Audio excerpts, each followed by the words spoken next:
Salut internet, t'es content, t'as une voiture, mais t'es triste parce que l'entretien et les réparations coûtent cher. Sur Garage Bagnole et Rock'n'Roll, je te montre comment faire l'entretien de base comme les vidanges et aussi des trucs plus compliqués comme travailler sur des freins ou changer un embrayage. Et là, ce sera qui l'homme de la situation? Ce sera toi. Alors à tout de suite sur Garage Bagnole et Rock'n'Roll. À toi Doc. Merci mec. Bon les amis, vous avez été des milliers à lire mon premier livre sorti en octobre dernier et je vous en remercie. Pour ceux qui l'ont lu, vous vous rappelez peut-être qu'il y a précisément ce thème dans le bouquin. Mais vous inquiétez pas, j'ai pensé à vous. Et dans cette vidéo, je parlerai d'aucune des machines qui sont exposées dans le livre. Du coup, pour ceux qui l'ont pas lu, vous savez ce qu'il vous reste à faire pour avoir le classement complet des plus grosses machines au monde. Puis allez, un petit peu d'autopromo, ça fait pas de mal, je vous mets le lien pour acheter le livre dans la description. Tu vas voir, il y a du très lourd rien que dans cette vidéo, t'inquiète, mais dans le bouquin aussi, ça envoie du pâté.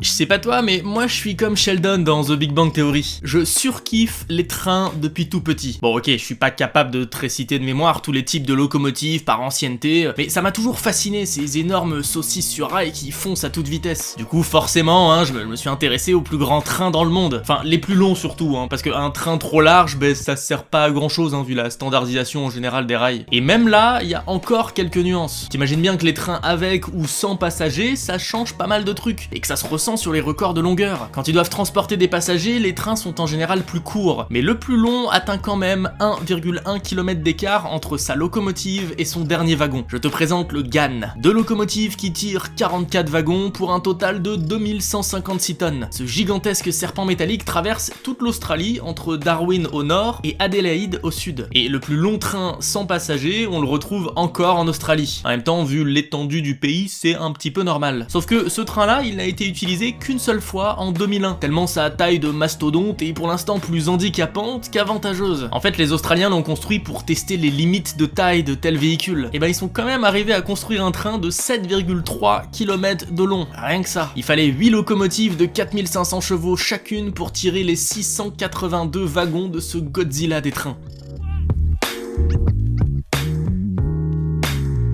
On n'y pense pas vraiment, mais parmi les machines avec lesquelles on interagit le plus au quotidien, il y a les distributeurs. Bon ok, c'est rien par rapport au smartphone qu'on regarde plus de 150 fois par jour, mais quand même, entre les distributeurs de billets, de boissons ou de bouffe, on en croise très souvent dans la semaine. Et ça, c'est pour le français moyen. Mais t'as des pays comme le Japon, où des distributeurs, il y en a partout, partout, partout. Du coup, est-ce qu'on peut toujours considérer un distributeur comme un distributeur quand il s'agit d'un magasin tout entier? Et pas le petit magasin de 20 mètres carrés que t'as en bas de chez toi, non, là je te parle de magasins que tu retrouverais dans un big centre commercial. Le plus grand que j'ai trouvé, c'est le magasin de la marque de fringues Uniqlo à Tokyo, qui n'est donc en fait qu'un gigantesque distributeur. Encore mieux, à Singapour, t'as une tour entière qui sert de distributeur automatique pour voitures de luxe. Ouais, tu te pointes en bas de la tour, tu choisis la bagnole parmi le catalogue en étalage sur l'écran tactile au rez-de-chaussée, et bim, après la paperasse, tu repars avec la voiture de tes rêves. Bon, et pour finir avec les distributeurs, en 2013 en Malaisie, il y a un centre commercial qui s'est mis en tête de construire le plus grand distributeur de capsules au monde pour célébrer son 10e anniversaire. Je dis distributeur de capsules parce que je sais pas vraiment si ça a un nom ce truc là. Tu sais, c'est ces machines là. Tu mets une pièce, t'as une boule avec un petit jeu à l'intérieur, un peu comme dans Mario Party quoi. Bon, et voilà, ils l'ont fait. Ils sont rentrés dans le Guinness des records avec un énorme distributeur de 10 mètres de haut et 5 mètres de diamètre qui contient des milliers et des milliers de cadeaux. Franchement, j'aimerais bien le tester.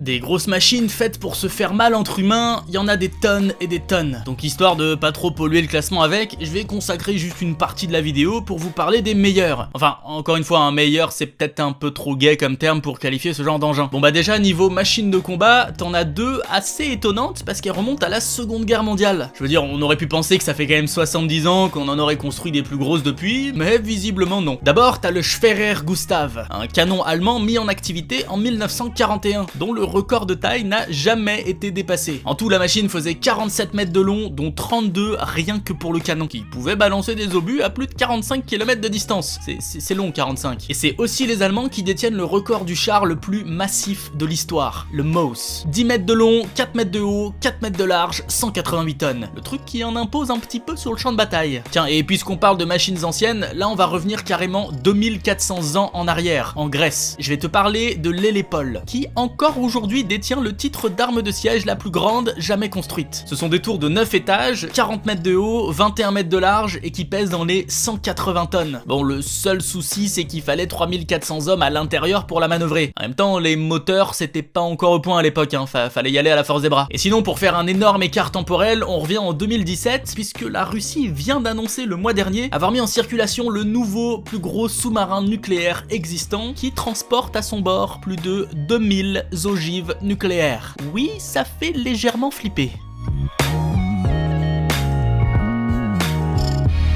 Tu penses peut-être que l'Airbus A380 est le plus gros avion du monde. Eh ben, pas vraiment en fait. L'A380 est certes le plus gros avion civil de transport de passagers, mais il est seulement le 3e plus gros avion de l'histoire. En fait, l'A380 et ses 72 mètres de long, c'est un nain à côté de l'Antonov AN-225. Un avion qui n'existe qu'en un seul exemplaire, fabriqué en Ukraine en 1988. C'est ce mastodonte de 180 mètres et 285 tonnes qui occupe la première place du classement des plus gros avions jamais pilotés. À la base, il devait servir à transporter la navette spatiale russe Buran. Il a même effectué un vol de démonstration avec la navette en France en 1989, à l'aéroport du Bourget. Mais depuis la chute de l'URSS et donc de son programme spatial, l'Antonov sert désormais d'avion cargo géant. D'ailleurs, c'est aussi pour son programme spatial que les soviétiques ont conçu le Mil Mi-26 en 1983, qui n'a toujours pas été détrôné depuis de son statut du plus grand et plus puissant hélicoptère existant. Faut dire, hein, avec 36 mètres de long, 8 mètres de haut et un rotor de 32 mètres de diamètre, il est plutôt loin devant tous ses concurrents. Pour donner une idée de la puissance du machin, le Mi-26, il peut porter jusqu'à 56 tonnes. On peut accrocher un jet en dessous et il pourra s'envoler avec au calme.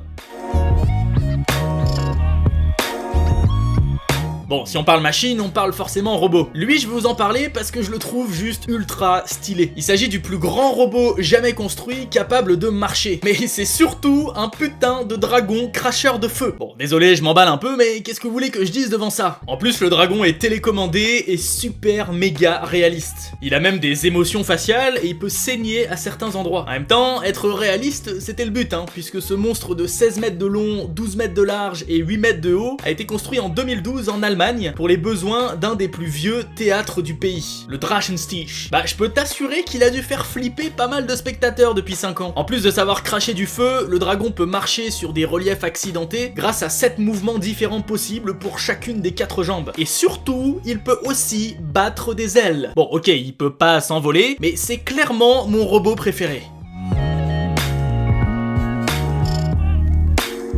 Celui-là retient bien son nom parce qu'on va beaucoup en parler l'année prochaine et dans la décennie qui va suivre. Je crois que t'as déjà entendu parler au moins une fois du télescope Hubble, qui a notamment permis de prendre cette superbe photo de galaxie très très lointaine. D'ailleurs, si tu regardes bien là en bas à droite de la photo, je crois qu'il y a Yoda qui te fait coucou. Enfin bref, Hubble ça a longtemps été le plus grand télescope envoyé en orbite pour scruter les horizons infinis de l'espace intersidéral. Mais ça, c'était avant. Le plus gros télescope spatial, ce n'est plus Hubble. Maintenant, place au James Webb. Bon, par contre, lui, il est pas encore dans l'espace, hein. Non, il est sur Terre puisque la NASA vient tout juste de terminer son développement, avec l'aide des agences spatiales européennes et canadiennes. Le projet a commencé en 1989 et c'est l'année prochaine, presque 30 ans après, qu'on va enfin pouvoir suivre son lancement dans l'espace. Ce petit bijou technologique a quand même coûté 9 milliards de dollars, il pèse plus de 6200 kg et il est doté d'un miroir primaire de 6,5 mètres de diamètre, presque 3 fois plus que les 2,4 mètres de Hubble. Enfin bref, a priori, le truc va nous permettre de dévoiler beaucoup de mystères de l'univers. Et je le dis souvent, mais là, c'est particulièrement cool.